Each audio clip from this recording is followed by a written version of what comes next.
What is up, everyone, and welcome to a special edition of The Danny Show. I'm your host, Daniel Cody, and this is where I give commentary and reviews on all things wrestling. Thank you guys so much for joining. Let's get started. This, today's Money in the Bank pay per view was awesome. Let's get into it. Let's just get into it. First off, the men's Money in the Bank ladder match was great. Was pretty good.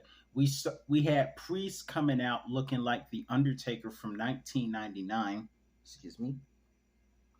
And then we had, of course, the fans went nuts for LA Knight.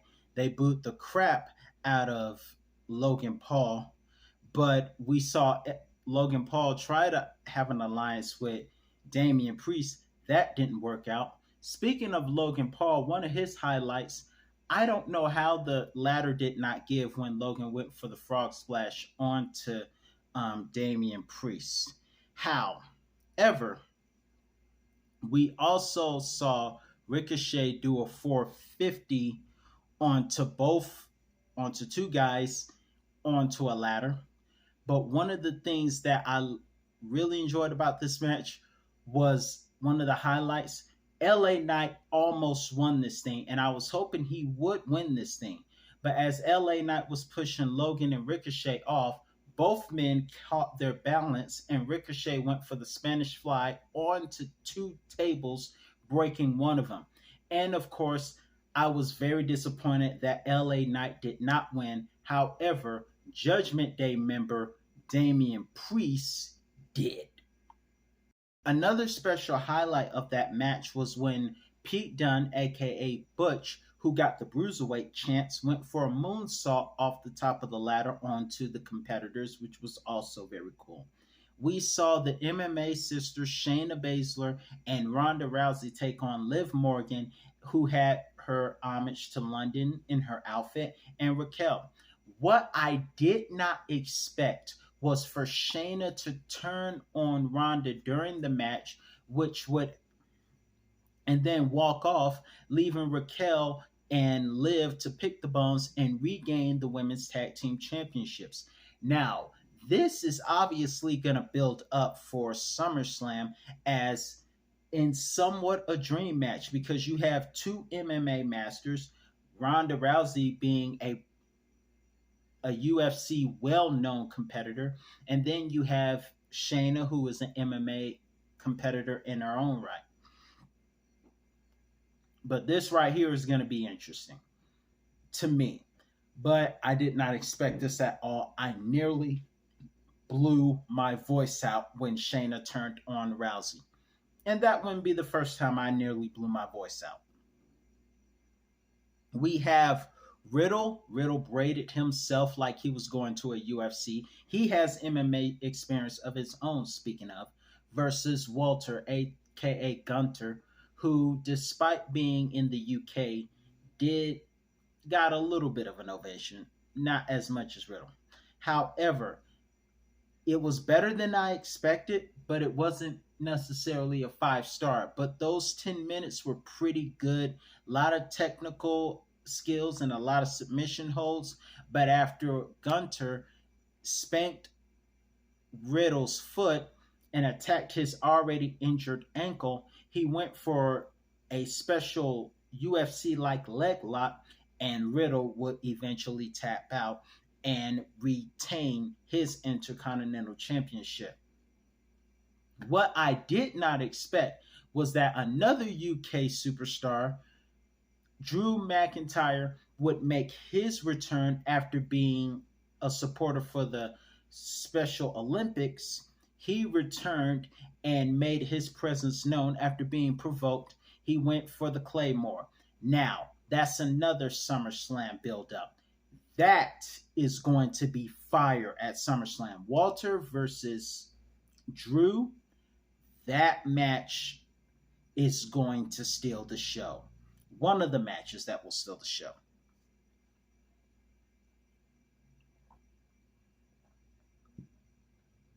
Next, we have Simp 19, Dominic Mysterio versus Cody Rhodes.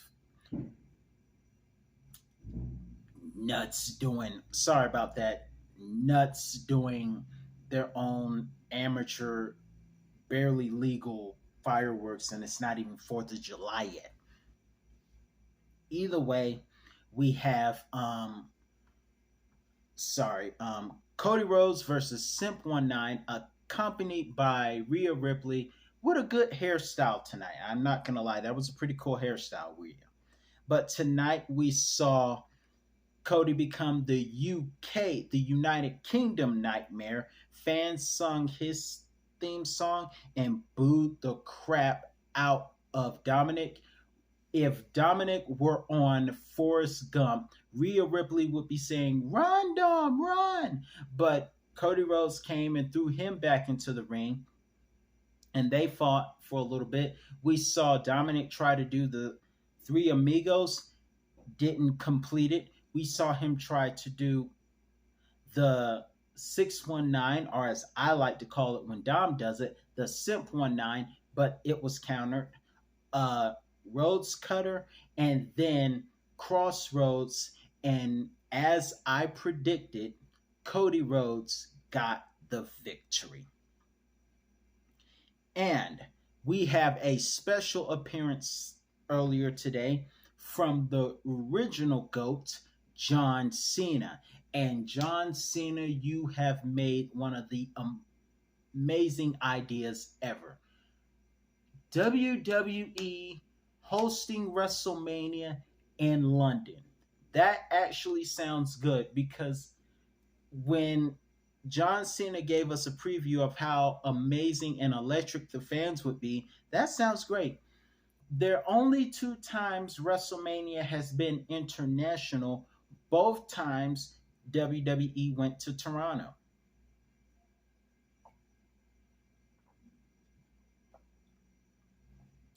But this would be awesome. And I know AEW's All In will be going to a huge stadium size event.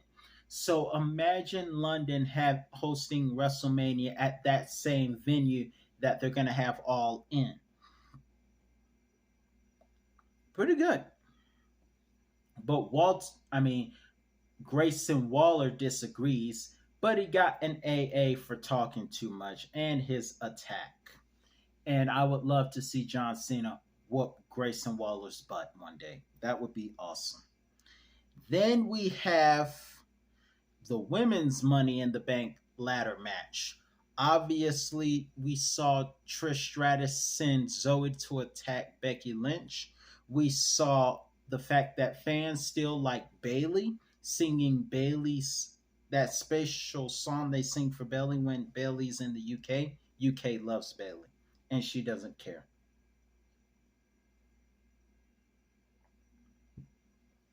We saw Trish and Becky fight throughout the match. Becky almost got handcuffed, but thankfully that didn't happen around that time.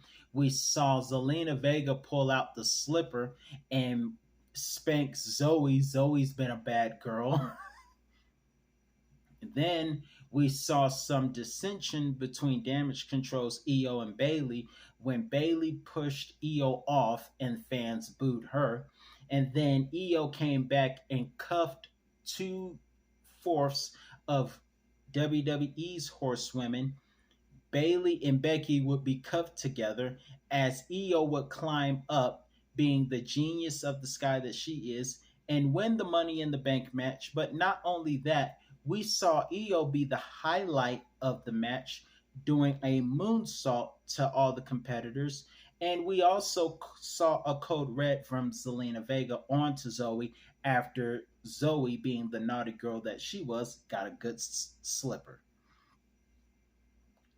Then we saw the World Heavyweight Championship match between Finn Balor and his mask versus Seth Rollins. Now, when Seth's entrance was over, Michael Cole was about to start talking, and my inner man said, "Shush,"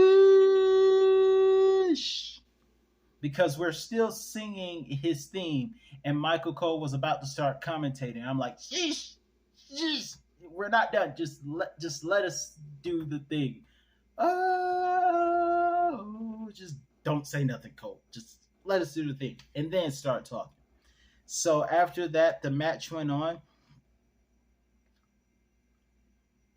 The match was less than, I would probably say, about 15 minutes, and we saw um, Seth Rollins get his ribs targeted. We saw Damian Priest, fellow Judgment Day member for Finn Balor, come out to watch and distract Seth Rollins long enough for Finn Balor to attack and do the coup de grace on the outside. Keep in mind, this match was due to the fact this was 6 years in the making, because many years ago, Seth laughed at Finn Balor after losing at SummerSlam and Finn becoming the first Universal Champion but having to relinquish it due to injury. However, that has sat bad with Finn for years. And this was supposed to be his chance to get revenge. However, due to Finn Balor's distraction, Seth Rollins would go for the curb stomp and retain his World Heavyweight Championship.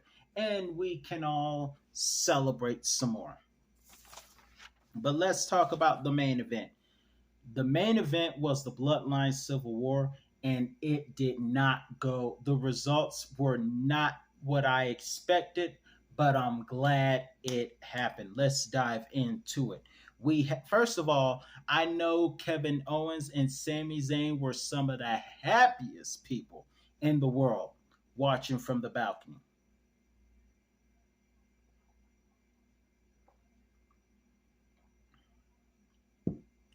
Nonetheless, we have Roman and the Usos. Roman with Solo versus the Usos. The fans were very active. WWE's WrestleMania needs to go to London. That would be awesome. Fans sung the Usos theme. They had the "Forget You Roman" chants. Then they called him a tribal mustard. I think that's what they called him. And by mustard, I mean illegitimate child.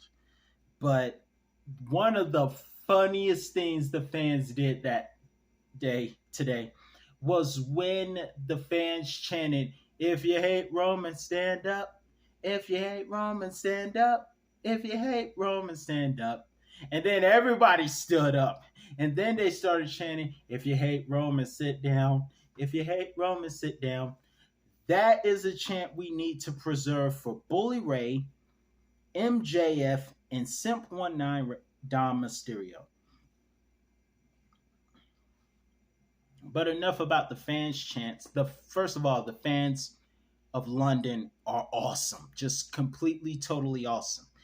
Then we had Paul Heyman, when being the special counsel, put in Roman's heads that the Usos would try to take Roman's children from him and make them bow to the Usos and not honor their own father. That's not what they're trying to do, Paul. And why is Paul carrying 3 titles when he only needs 1? That's all I'm saying. In any event, I guess Paul carries those titles so he can feel like a champion himself, since he's the wise man, I guess. But then we have Solo almost knocked out Jimmy Uso during the match. Thankfully, that didn't happen. And then we saw Jay pay homage to The Rock by laying the SmackDown on Solo, I believe. And then we saw Roman kick out of a double spear, which I understand that would happen. But what I did not expect was for Roman to put them in the guillotine. Came back. Spears, Usos came back. Samoan Spike and spear at the same time, stacked as Roman predicted on his Twitter page. He stacked them just like he did at WrestleMania against Edge and Daniel Bryan. I did not expect them to kick out at all, but they did. And then Roman and Jay traded Superman punch and super kicks. Then it turned into a spear. And Jay not only kicked out, but Jay kicked out in a way that Roman is used to doing it, by kicking out and raising his shoulder up and giving the low blow, which is something that Roman did in his early years as the tribal chief and the early years of his reign in 2020 with that championship. Then, after all the shocking kickouts, the Usos, Jay go for the super kick, then the splash, and the unthinkable happens. This is the first time that Roman has been pinned, and he was pinned fittingly by Jay Uso, the right hand man. Now Solo's the right hand guy. I thought that Roman, being Roman and the unstoppable force that he is on script, and with Solo by his side, would win the match. And I did not expect Solo to miss that splash through the announce table after the spike and spear that they kicked out of. But it happened. This, I was not expecting that, but this was awesome. And the fans went nuts when it happened. The fans just went crazy. And like I said, I did not think Roman was going to lose tonight, but he did. And he sat in the corner on the apron and just sat and pouted about it. But this night belongs to the Usos. Wait until August. Their birthday is in August, and I am planning a top 10 review for the Usos, and I assure you, I'm letting you know ahead of time, I assure you, this match will be on that countdown when the Usos' birthday comes in, I believe, either July or August. But this match will be on that countdown, I assure you that.